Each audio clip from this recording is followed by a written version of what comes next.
Welcome back, everybody. We are back with some C4 content. Today we are going to do some back to basics maintenance. I'm actually going to just do plugs and wires on the car today. It's something that I probably should have done first, but it's running good, it was running strong, I didn't really think nothing of it.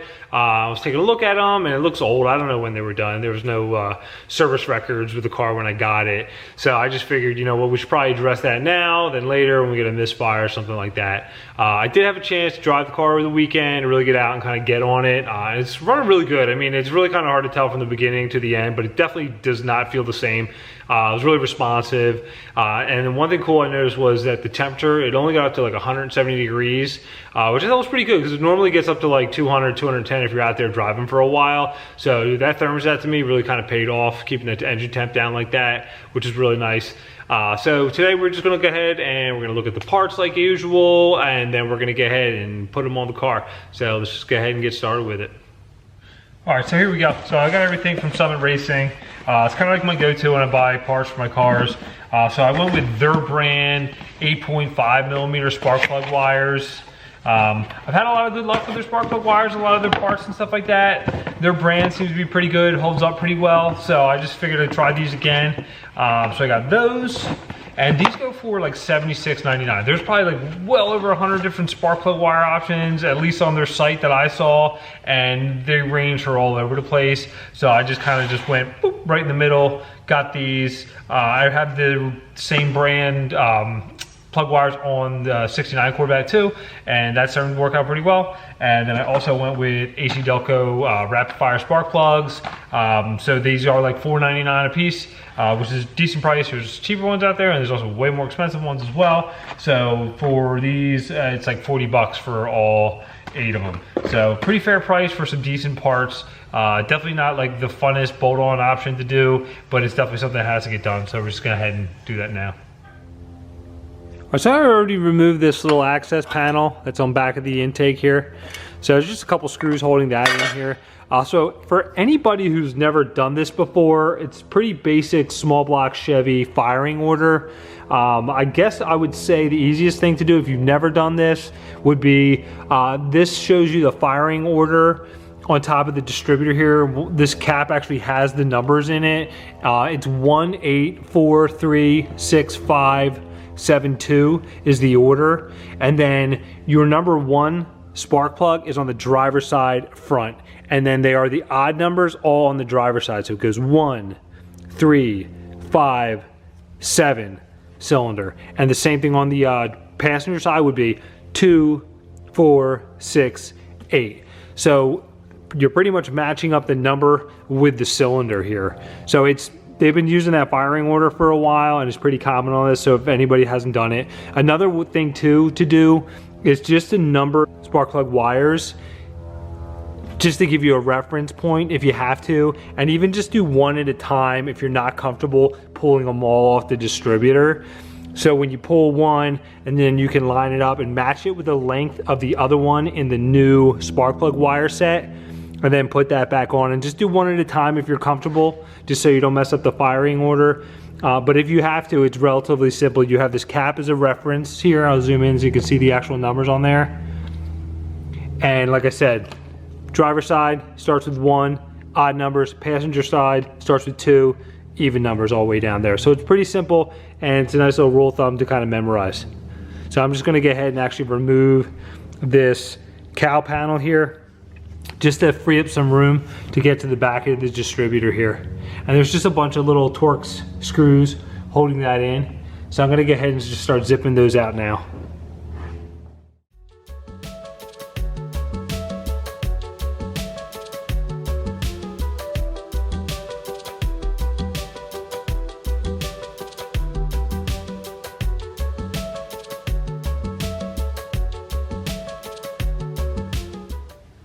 So I have the cowl panel off. I just want to point out a couple things that I found.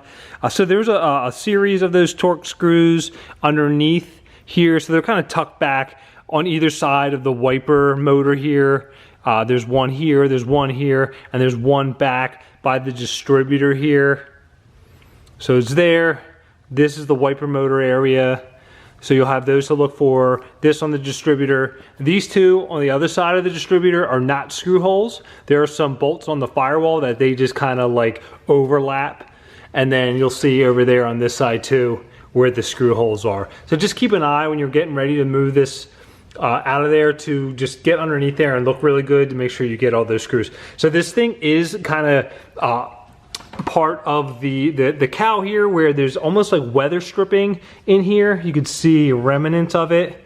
So it was sealed off, obviously, to keep any kind of water running from your windshield down to the engine compartment.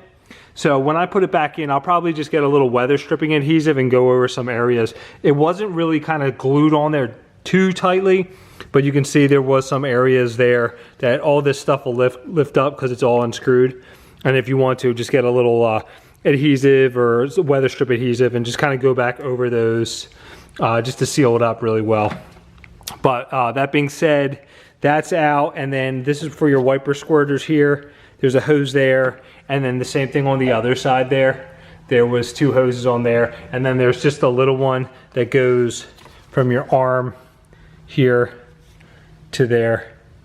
So now that that's out of the way, you can see all the room that clears up to get to these back plug wires right here. So we're gonna just go ahead and start now. We'll probably just pull one off at first, and then I'll just kind of knock them out.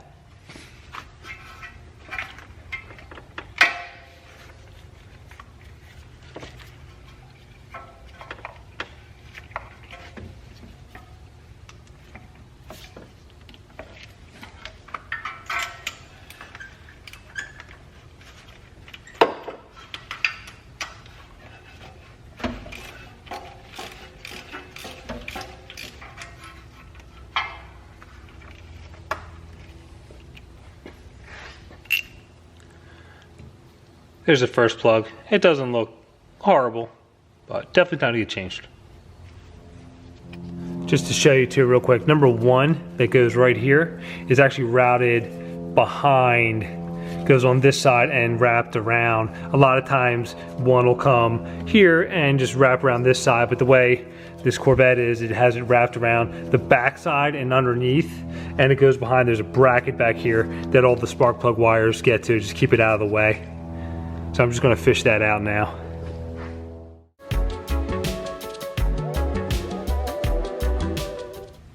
Okay, I just want to point out just a couple little things that I did. So I end up unhooking this vacuum line that goes to the brake booster. It goes to a hard line right here that goes on a bracket that bolts to the back of the cylinder head. There's just one little clamp on there, and I just kind of pulled it up out of the way here. All the spark plug wires run behind that bracket back there, and they run under the wiper motor here, and then some of them run underneath the distributor, the back of the distributor. So I removed all of them, but I think the hardest part you're going to run into is pulling them out from the driver's side where the window motor is. It's not the end of the world. It's relatively easy. You just have to kind of just pull one at a time from underneath there. The passenger side was a lot easier. There's not that much room, and they run right behind one wiring harness there and up along the back.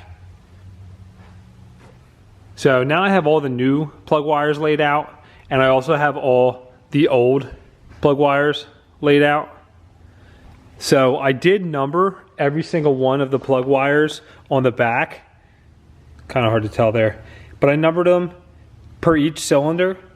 So at this point, you can just take one and compare it to the new one. And then if you want to too, you can just either put a piece of tape on it, or just take a marker and write which cylinder it is, and then go just start putting them back on. But you just pretty much, they're all different lengths, and even the lengths of the new ones are just a little bit shorter than the old ones, and I don't know which brand the old ones were, and they seem to be a little bit longer. So I'm just gonna head and just do one at a time and just start putting them back on the car. Also, I'm going to go ahead and gap these spark plugs and throw those in too. Gap them to 45 thousandths. That's what it calls for. And the only thing you're really going to need with this, putting the spark plugs in, is just a 3/8 socket, small extension, and then just a 5/8 or 16mm spark plug tool. Pretty simple job. There's a ton of room in there, especially on the passenger side, to get to everything. So it's really not going to be that hard of a job.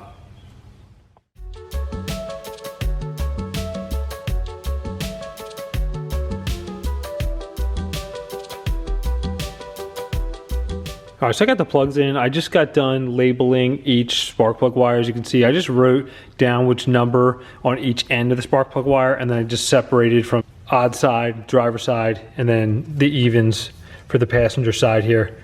So as you can see, I marked them on the inside of the boot, so when it's actually plugged into the spark plug, you won't be able to see anything. So just a couple little quick tips like that, just to make everything a little bit easier. So now we're gonna just hang these on the car.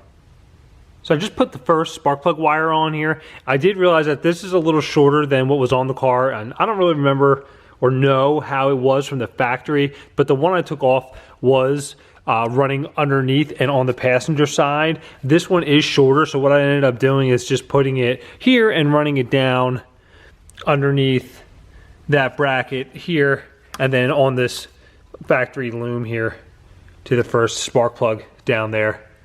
So I'm just gonna go ahead, and normally most small block Chevys are around like that. This first one runs over here. So I mean, if your car has it on the other side, the plug wires you get, completely okay to put it this way. So I'm just gonna go ahead and start hanging these other ones on here and go from there.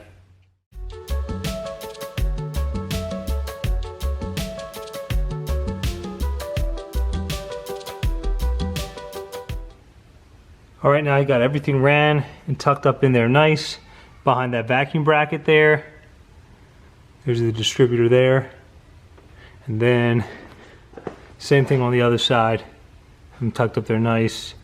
Goes behind the wiring harness there. And then in the distributor. Now I'm gonna take the time and just clean up this cowl panel really good. I already vacuumed it, but I'm just gonna wipe it down and then put the cowl panel back on and then just start sealing it up. I'm gonna start it real quick just to double check, make sure I didn't miss anything before I start covering up that distributor.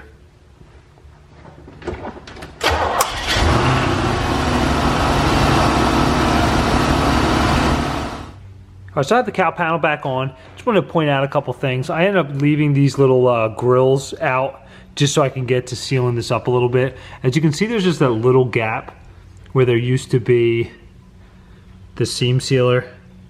I'm gonna just put a little bit of black urethane in there, in that little groove.